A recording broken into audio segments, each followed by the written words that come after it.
Syaitan musuh kita. Siapa syaitan ini? Kita akan berikan gambaran dulu.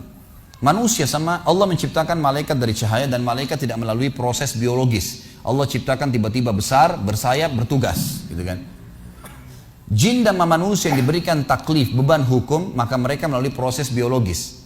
Hubungan biologis, kemudian jadi bayi, si wanitanya hamil, kemudian melahirkan anak, bayi, anak-anak, remaja, tua, mati, kan gitu. Itu proses biologis. Baik. Jin sama manusia ini sama. Sama dalam arti kata pembagiannya. Ada jin yang mukmin, ada manusia yang mukmin. Dan ini jin mukmin sama manusia mukmin mustahil kerjasama. Nggak mungkin kerjasama. Dan tidak mungkin berinteraksi. Karena kita nggak boleh berteman, bergaul. Tidak, Allah buat tidak kelihatan. Apalagi sampai menikah, apalagi sampai minta tolong. Mustahil. Yang beriman tidak akan melakukan ini. Manusia beriman dan jin beriman. Tinggal yang kedua, ada golongan manusia namanya fasik. Ada jin juga fasik. Siapa fasik ini? Orang beriman kepada Allah tapi fasik, masih berbuat dosa. Beriman pada Allah, muslim, tapi masih zina, masih bohong, masih riba, ini namanya fasik. Ada golongan ketiga manusia kafir, ada jin kafir. Khusus di alam jin, yang fasik sama yang kafir ini namanya syaitan. Namanya syaitan. Dipimpin oleh iblis. Jadi semua syaitan pasti jin. Tidak semua jin itu syaitan. Faham ini ya? Baik. Dipimpin oleh iblis. Jadi iblis ini pimpinannya syaitan, bukan pimpinan jin. Di alam jin itu ada jihad, mereka berperang, gitu kan. Kalau bukan iblis karena sudah terlanjur minta sama Allah dipanjangkan umurnya sampai hari kiamat, sudah lama dibunuh oleh jin mukmin tuh. Di alam situ ada, gitu kan. Nah, golongan syaitan ini selalu ingin menyesatkan manusia.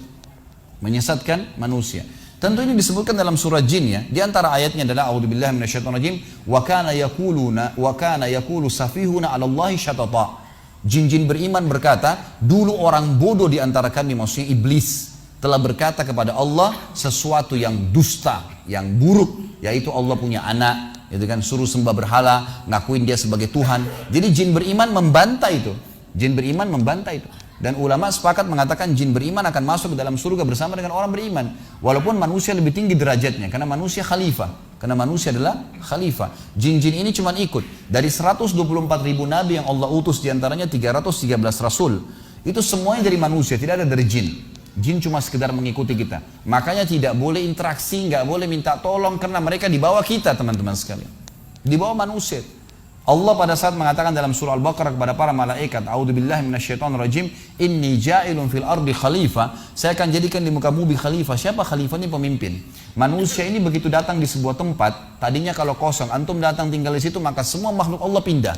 Mau ular, mau singa, mau apa, pindah. Cium bau manusia pergi. Jin-jin pun semuanya pergi.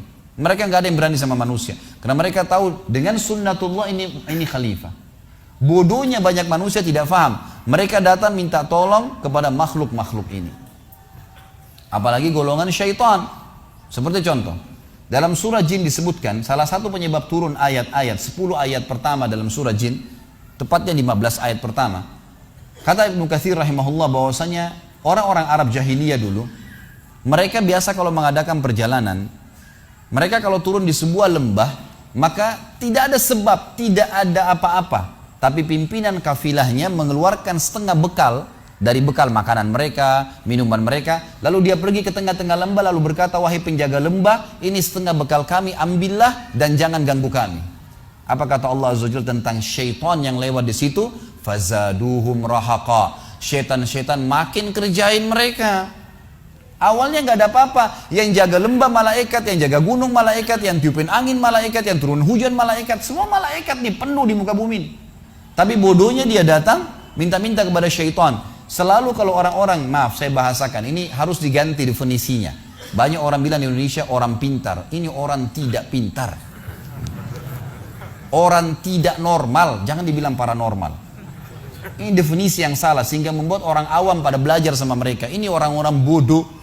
Kenapa bodoh? Karena jauh dari Allah Azza wa Jalla. Ini Allah murka dengan mereka.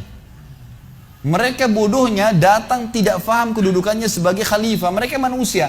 Jadi mereka datang bersemedi di hutan, di gua, di pinggir lautan.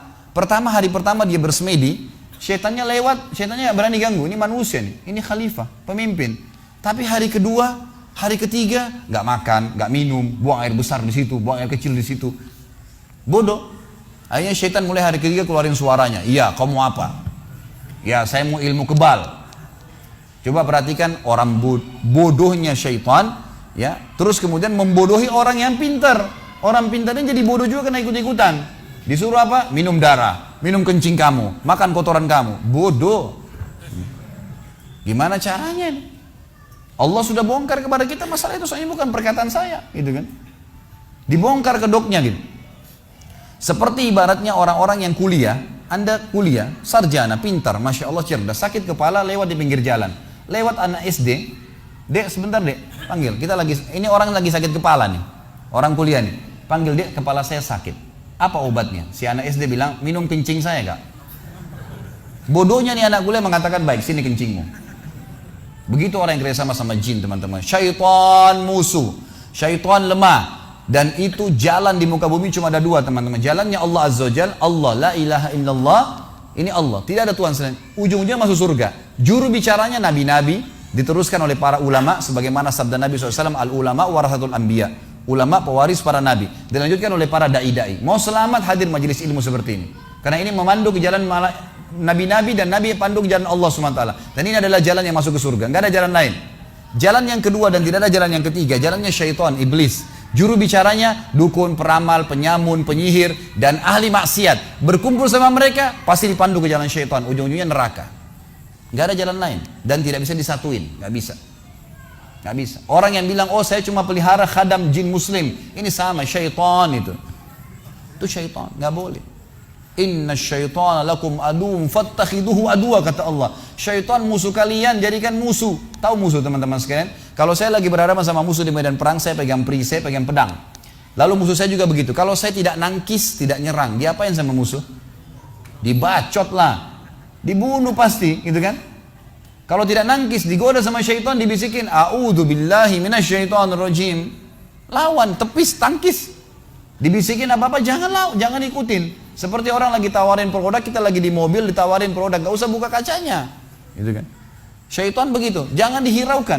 Ada lawan jenis lewat itu begini, enggak, saya tidak mau lihat, tetap jalan. Dia gak bisa buat apa-apa. Kata Nabi SAW, nanti iblis akan dikeluarkan di hari kiamat dari tengah-tengah neraka. Hadis sahih riwayat Bukhari Muslim, akan keluar iblis di sebuah tiang di tengah-tengah neraka dan dia akan berkhutbah. Saya sarankan jangan dengar khutbah ini. Ini Allah sudah bongkar dari sekarang di neraka, naudzubillah. Dia mengatakan dalam Al-Quran, innallaha wa'adakum wa'adal haq wa wa'adtukum fa akhlaftukum. Allah janjikan kalian janji yang benar, sholatlah dapat ini, puasalah dapat ini, hajilah dapat ini semua. Dan saya juga ikut-ikut janji-janji kalian, tapi saya dustai kalian. Jangan salahin jangan salahin saya, salahin diri kalian sendiri. Saya tidak bisa tolong kalian, kalian juga tidak bisa tolong saya. Saya hanya manggil-manggil kalian, cuma bisik-bisikin, kalian salah sendiri kenapa ikutin saya. Lihat, Allah sudah bongkar kekonyolan syaitan. Orang yang ikut akan ditipu seperti ini. Syaitan teman-teman sekalian ingin mengalihkan ketergantungan seorang manusia kepada Allah Tuhannya, kepada dia. Dan syaitan memiliki dua pintu utama untuk masuk ke manusia. Ada pintu-pintu lain, tapi dua pintu utama. Yang pertama, marah. Yang kedua, takut. Marah.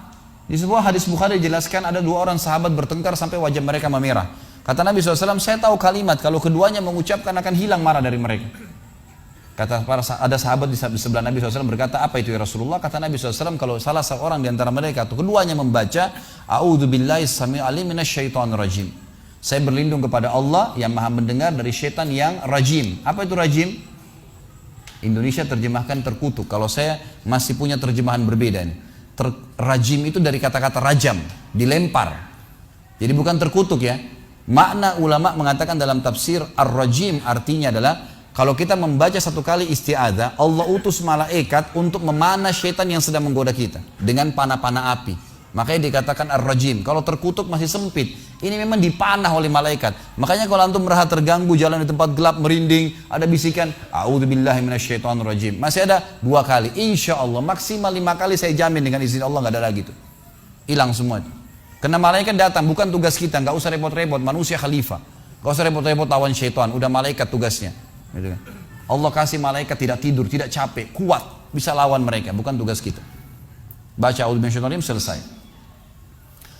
Yang kedua teman-teman, saya tidak bahas terlalu banyak masalah emosi, tapi yang jelas ini pintu syaitan. Makanya Nabi SAW mewasiatkan kepada seorang sahabat laki-laki yang datang, ya Rasulullah wasiatkan saya, kata Nabi, la taghdab. Apalagi ya Rasulullah, la taghdab. 3 kali, la taghdab. Jangan kau marah, jangan kau marah, jangan kau marah. Orang yang emosional dikuasai oleh syaitan. Makanya dalam ilmu beda diri pun, kalau ada orang yang baru belajar 2-3 jurus, pasti cari gara-gara di jalan tuh, mau nunjukin ilmunya. Tapi orang kalau sudah master nggak kelihatan, tenang, kayak orang bodoh. Nanti kalau darurat baru ngeluarin ilmunya, karena emosinya sudah bisa dikontrol. Jadi orang kalau masih bisa ngontrol maka makin luar biasa. Makanya Nabi SAW mengatakan dalam hadis Bukhari, laisa sur'atu bil ghadab. Bukan emosi itu dilihat dari, bukan keperkasaan, kedewasaan, kebijaksanaan dinilai daripada marah-marahnya orang. Emosinya banting pintu, suaranya besar. Walakinna sur'atu, tapi keperkasaan dinilai mammalaka nafsa indal ghadab, siapa yang bisa mengontrol dirinya pada saat emosi. Justru itu dia puncaknya di situ. Yang kedua yang saya ingin titik beratkan teman-teman sekalian, dan ini yang paling banyak di Indonesia dimasuki oleh syaitan, didukung juga dengan media-media syaitan. Masalah pintu takut. Takut.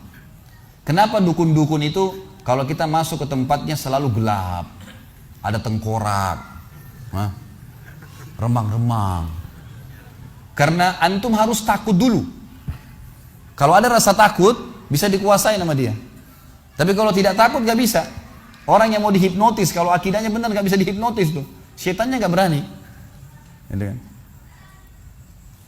Dan ini kita harus hati-hati teman-teman sekalian, karena pintu takut ini selalu ditunggang oleh syaitan. Saya kasih contoh begini. Kalau ada satu rumah di Indonesia ini, anggap di Bali sinilah, karena antum lagi di Bali. Ada satu rumah teman-teman sekalian, di situ ada orang bunuh diri, gantung diri. Kira-kira mau beli rumahnya nggak? Jawab jujur ya. Kenapa nggak mau? Hah? Setelah saya jelaskan malam ini, beli besok ya. Diskonnya buat saya.